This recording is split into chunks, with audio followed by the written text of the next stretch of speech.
European leaders swiftly expressed solidarity with Zelensky and Ukraine following the White House clash.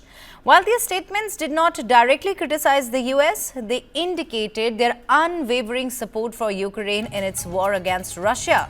French President Emmanuel Macron emphasized that Russia is the aggressor and Ukraine the victim, highlighting the Ukraine's fight for dignity and European security. Here's what he said. And I quote, "There is an aggressor, Russia. There is a people who are under attack, Ukraine." This is in fact what he said, adding respect to those who since the beginning have been fighting because they are fighting for their dignity, their independence, for their children and for the security of Europe. By we, I mean the Americans, Europeans, Canadians, Japanese and many others. Respect to those who since the beginning have been fighting because they are fighting for their dignity, their independence, for their children and for the security of Europe. Meanwhile, Polish Prime Minister Donald Tusk also offered a simple yet powerful message. You are not alone. This is what he said. Dear Volodymyr Zelenskiy, dear Ukrainian friends, you are not alone. European Commission President von der Leyen also praised Zelenskyy's dignity and reaffirmed the EU's commitment to a just and lasting peace. Be strong, be brave, be fearless. You're never alone, they said.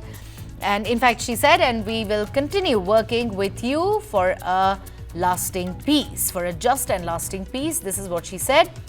German Chancellor Olaf Scholz stated that Ukrainians desire peace more than anyone, and Conservative leader Friedrich Merz also reiterated unwavering support for Ukraine. We stand with Ukraine in good and testing times. We must never confuse aggressor and victim in this terrible war, quote unquote. Other leaders from numerous EU countries like Sweden, Portugal, Finland, Netherlands, among others, in fact voiced support for Ukraine, demonstrating a united front.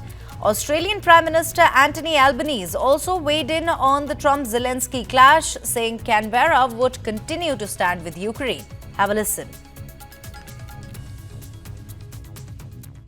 The people of Ukraine are fighting not just for their own national sovereignty. They are fighting for the international rule of law. Australia has committed some $1.5 billion to help Ukraine defend itself. More than $1.3 billion of that is military support. We will continue to stand with Ukraine for as long as it takes, because this is the struggle of a democratic nation versus an authoritarian regime led by Volodymyr Putin, who clearly has imperialistic designs not just on Ukraine but throughout that region. Well, we of course want to see peace in Ukraine, and that's what the Ukrainian people want as well.